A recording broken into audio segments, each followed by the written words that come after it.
Hi everyone, welcome to another episode of Ask a Property Manager. This is episode number 70, and today is March 12th, 2021.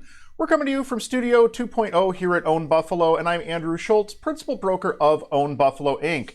On today's show, we're going to be talking about the CDC Eviction Moratorium being overturned, a local landmark that may be coming back to life. We're going to answer some questions from housing providers around the country, and so much more.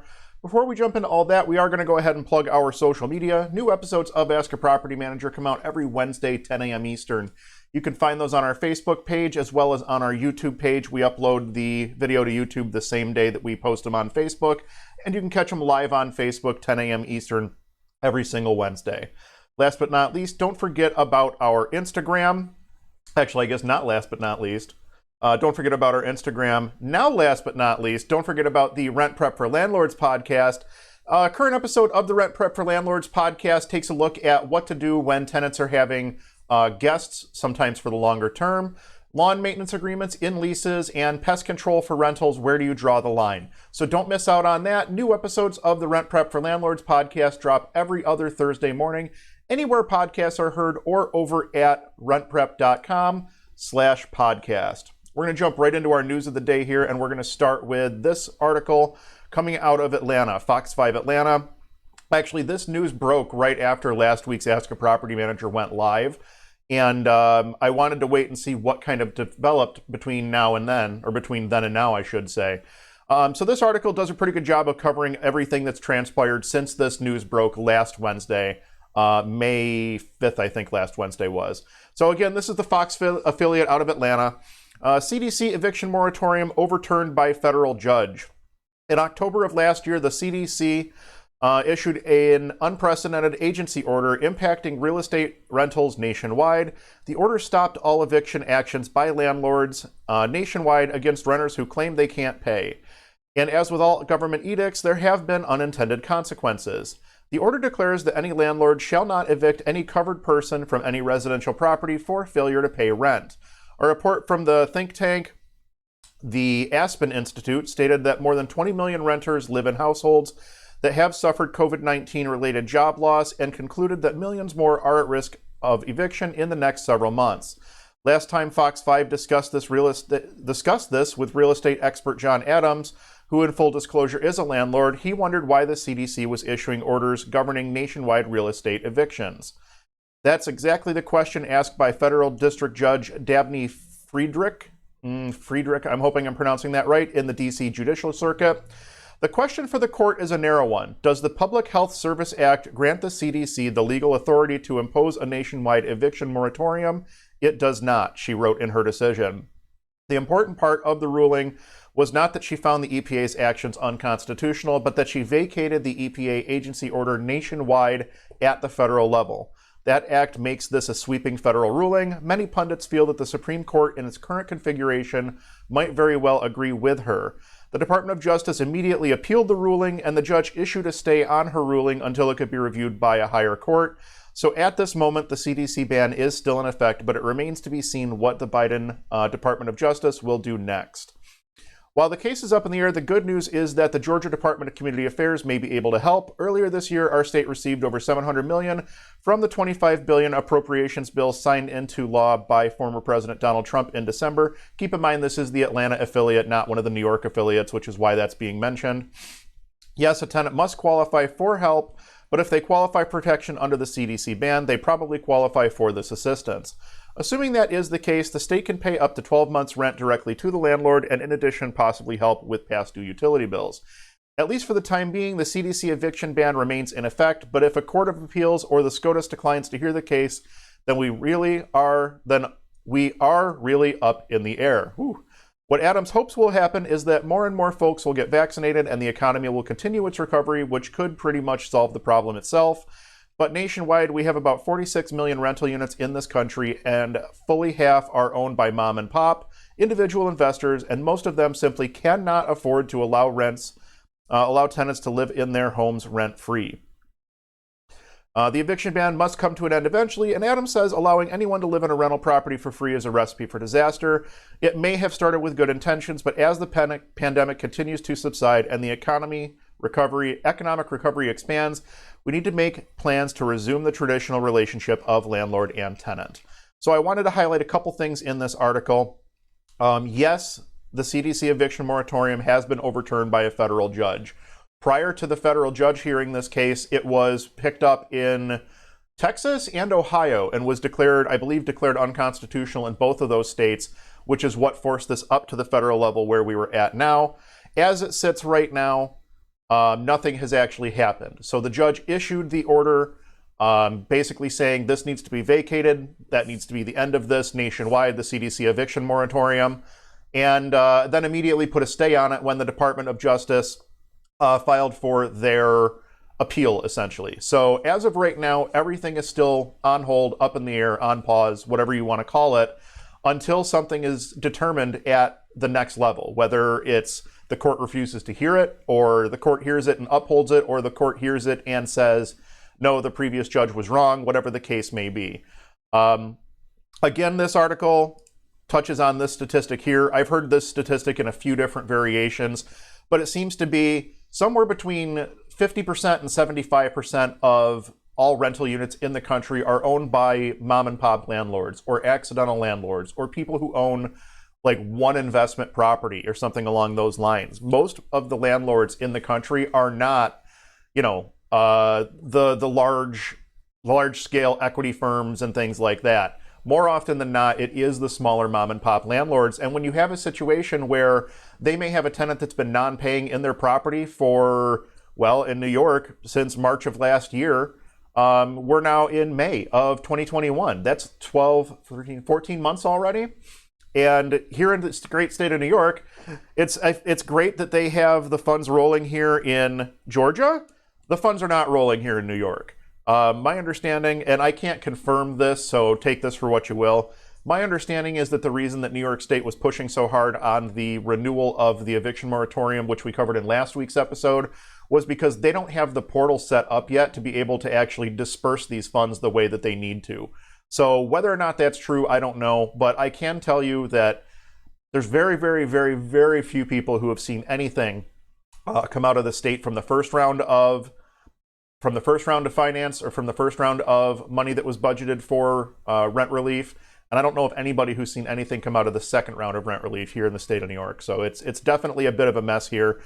So what does this mean for the state of New York? Because obviously we have an eviction moratorium above and beyond the eviction moratorium put in place at the federal level. What does it mean for us here in the state of New York? Keep in mind that even if the CDC eviction moratorium is overturned at the federal level, our state moratorium is still in place. Our state moratorium doesn't just disappear because the CDC moratorium is in place. They were enacted at two very different levels and using two very different means.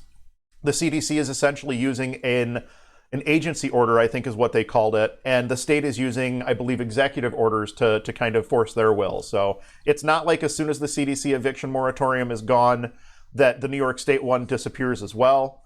That will still be in place. If you're in a state that does not have its own set of eviction moratoriums in place currently, and I don't know how many states that is, but if you're in a state that doesn't have an eviction moratorium in place, if the CDC eviction moratorium is vacated, I would think that that would mean that courts need to open and start hearing eviction cases in your state if they're not already. So there you have it. That's the news on the CDC eviction moratorium.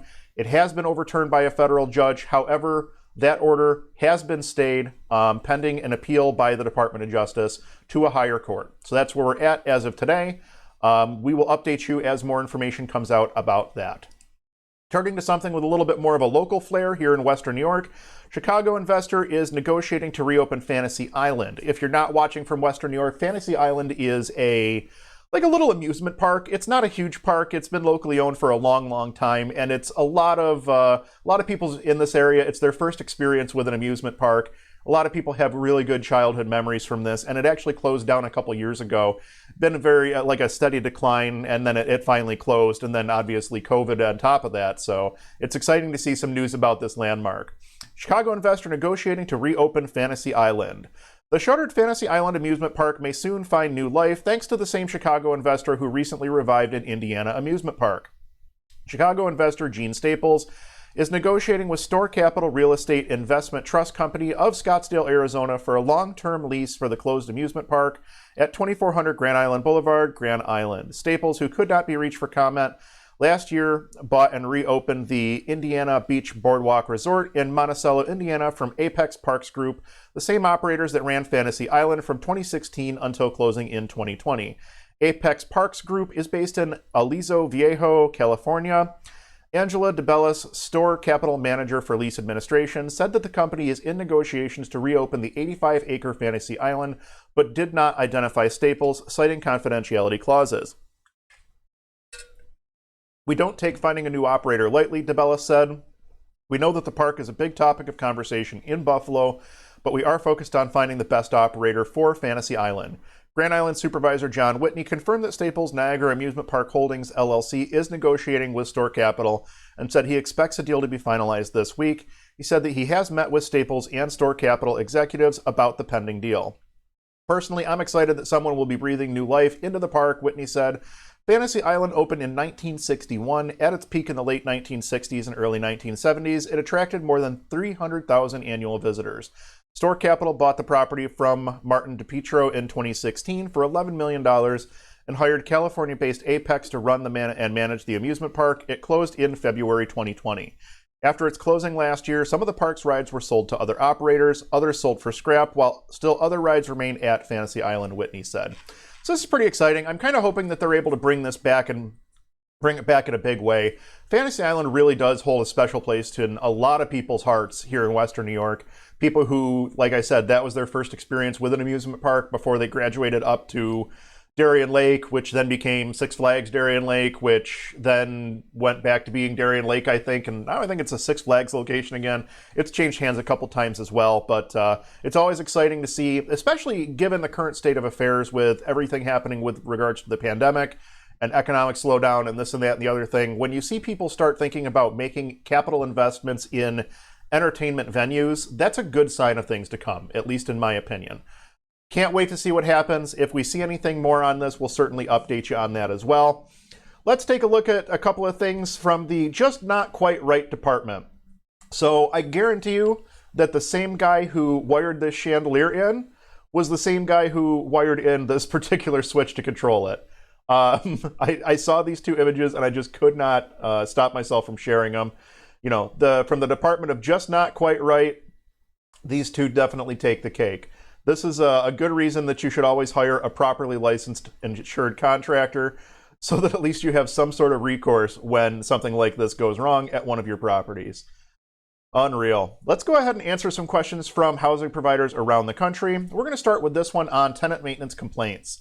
The tenant is complaining that the toilet lever sticks. We just jiggle ours when it sticks and forget about it until the chain breaks and repair is necessary. Then we change it out ourselves. She wants me to change hers or send a plumber. It is rubbing me the wrong way, since I've already sent appliance repair people over twice for what ended up being operator error on the washer and dryer combo and a stove burner. She's been there 3 months and has had help me, I'm helpless problems every 2 weeks. Any suggestions? So there's essentially two schools of thought on a situation like this. You can put your foot down or you can go fix it. Frankly, with something like this, I would go fix it, because if you don't, you're going to wind up with a toilet that's running constantly, and the water bill from a toilet that runs constantly, it's not cheap. And water companies are getting more and more stringent on when they'll make an adjustment for silly things like this. This is also not an emergency situation either, so it's not like it's something that you need to make a special trip out there for. If you're going to be out there maybe doing some other maintenance, or you're in the area or something like that, schedule it around the same time. Tell her to jiggle the handle in the meantime. That's a perfectly acceptable means to get the toilet to seal for the, few days, the week, whatever it takes for you to get out there and make this repair, or to get a plumber out there if that's the route that you decide to go. While you're there, replace the handle, the chain, and the flapper assembly all at once. Once one piece goes, you're almost guaranteed that another piece is going to start having an issue. Just change all three of those at once. It just makes more sense that way. While you're there, check your fill valve, check your water shutoff, work your water shutoff, turn the water to the toilet off and on. Make sure that that water shutoff is doing what it's supposed to. If those valves don't get exercised every once in a while, they have a tendency to seize up. So work your water shutoff, turn it off, turn it on a couple times to make sure it's functioning properly. check your fill valve, check your tank seal, everything else. Make sure that the toilet's in good operation while you're at it. You're already there. You might as well take care of everything while you're there so you don't have to make a return trip. So the flip side to this is you tell the tenant, just jiggle the handle and you never get around to fixing this, or you put your foot down and say, enough is enough with these maintenance nuisance complaints, call us when there's actually a major concern. If you put your foot down, what's to say that that tenant is going to call you when there's just a drip coming off one of their drain lines or something along that, something down that avenue? You don't want a tenant to just stop reporting maintenance issues because you're not taking care of the maintenance issues. Definitely not the route that you want to go. I understand that this might be, a little bit of an annoyance on the front end. When it comes to the appliance things, I'm pretty sure that's something that probably could have been, shown at move-in perhaps, and you wouldn't have had those concerns, whatever the case may be there. But realistically speaking, it sounds to me like, what we're talking about thus far seems pretty legitimate. If you can't get something to work, you might actually have to send somebody out to take a look at it. I understand that the first two issues that you're talking about here were operator error. That's, again, something that could have either been shown to them at the onset when they moved in, how to operate the washer dryer and things like that. You would think it's common sense, but it's not always. You might even want to provide manuals to the tenants if you feel so inclined, whatever the case may be. But this thing is something that I would take care of. Like I mentioned earlier, a water bill from a leaky toilet or a running toilet, that adds up really, really fast. So definitely get on this. Again, it's not an emergency. You don't have to run right out there the very next day, but just make sure that it's on your to-do list to get it done. Moving on to our next question, pre-screening your applicants. I advertised my guest house for rent on Craigslist. I didn't know people even still used Craigslist to list apartments at this point. On reading advice from several members of the group, I started answering Craigslist inquiry emails by asking them to please fill out a Google form online that would answer some of the typical questions I initially ask someone, and I provide a link to the website. It's not suspicious looking. It says Google Forms at the beginning of the link. The Google form asked for typical info: name, address, phone number, 2-year employment history, income, how many people would be living there, and the reason they're moving. I also state dogs under 30 pounds are considered on a case-by-case basis, and note that there's no smoking. All of that information is required on the form. So far, out of 6 inquiries, not one has filled out the online form or contacted me a second time. I'm starting to think I should go back to pre-screening over the phone, but then again, if someone isn't willing to take a few minutes to fill out a form, are they really the kind of tenant that I would want? What is your advice? My advice is don't sweat this too much. People are self-selecting them out of your screening process and saving you the time of having to do it. They may be reading your criteria and realizing that they don't qualify. They may not want to jump through the hoops. That is certainly the case with some people. But if they don't want to take the time to go through it right now, they're not going to want to deal with it when it comes time to sign the lease. You're kind of, you're almost eliminating a headache before you have to eliminate a headache. And that's a good thing to be doing. So, you may even find people that just don't want to rent from a landlord that seems to have their ducks in a row. You will find people that are just out there looking for somebody that they can have a handshake agreement with and whatever the case may be. That's obviously not you in this circumstance. You have a priority, you have a process, and you have a procedure, and you're going to execute on all 3. And if somebody doesn't meet your screening criteria, then they are not going to be offered the apartment. It's as simple as that. Pre-screening is so important. And you talk about the different things that you ask for here. So you ask for name, which we ask for. I don't ask for current address during the pre-screening.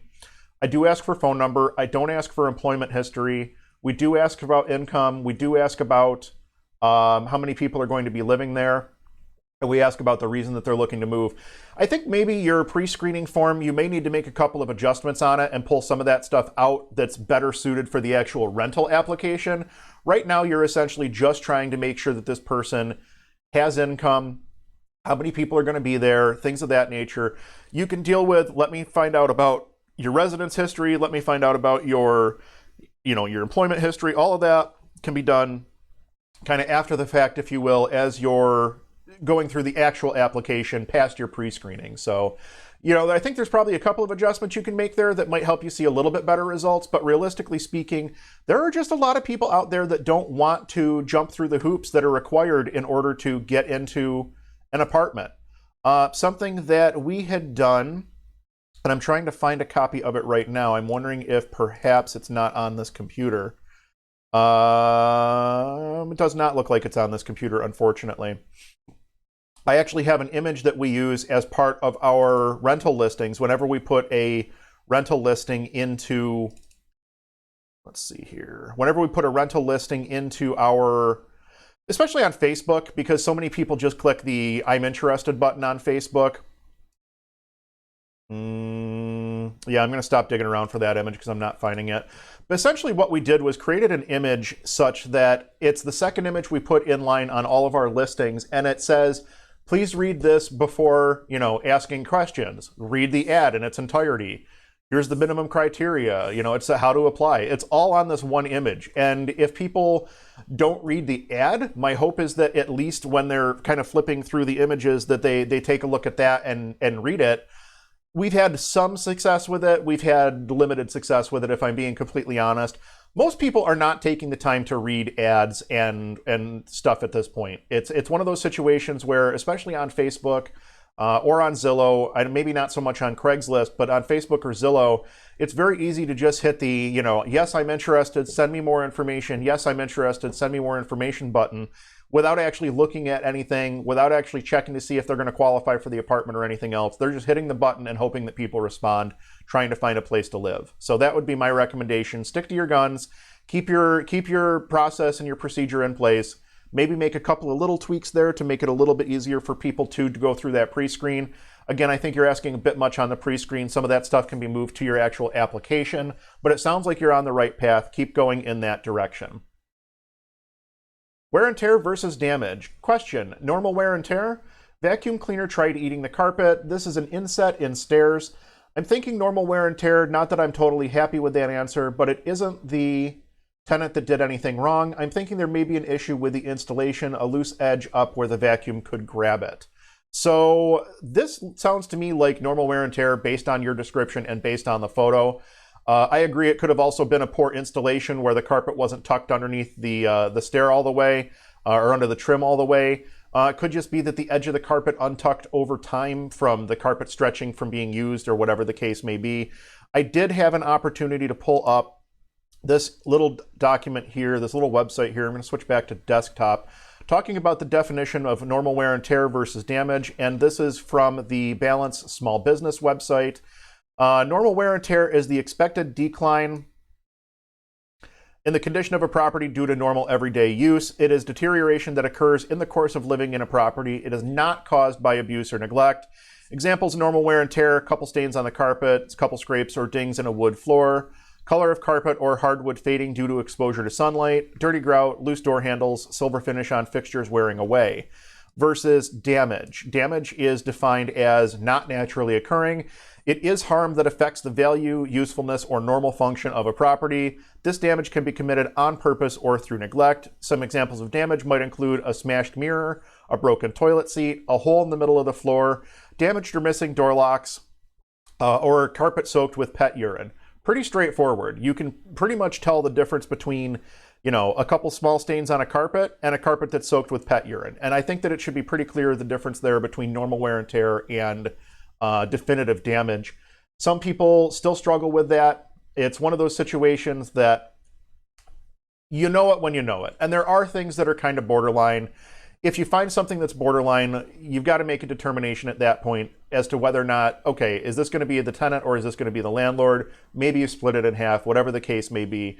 My recommendation is always to have a great set of move-in and move-out photos whenever possible so that you can compare the damage at move out, or the condition at move out. We won't even call it damage. The condition at move out from the condition at move in, and then determine what's actually damaged from there. It's super useful, especially to get inside and outside of all the appliances, especially stoves. People love to cause damage to stoves or not clean stoves. If you have before and after photos of the stove, it's very easy to say, well, this was clean when you moved in and it was disgusting when you moved out. We're charging you for that cleaning. Something along those lines. Same thing with cabinets. For whatever reason, people seem to want to do a lot of damage to cabinets, putting dishes in that are still wet or not making sure that that there's no water dripping from their kitchen faucet or their kitchen drain underneath the kitchen sink. You get a lot of wear and tear or really not wear and tear, a lot of damage to the board underneath kitchen sinks because of stuff like that. That's stuff that you're going to want to make sure you're getting pictures of, especially when you're doing those move in and move out photos. That would be my recommendation. If you're looking for more information on how to do a really good set of move-in and move-out photos, I did I think it's a 3-video series with the guys over at Rent Prep. You can find that on their YouTube page, which I believe is youtube.com/rentprep. Just search for, move-in condition on their page and it'll pop right up. There's a couple of videos there, and I think that that'll definitely help you out when you're trying to figure out what's worth documenting and what's not. That pretty much wraps things up for this week's episode of the Ask a Property Manager show. Thank you all so much for joining us. We love producing Ask a Property Manager, and you can definitely help us to improve.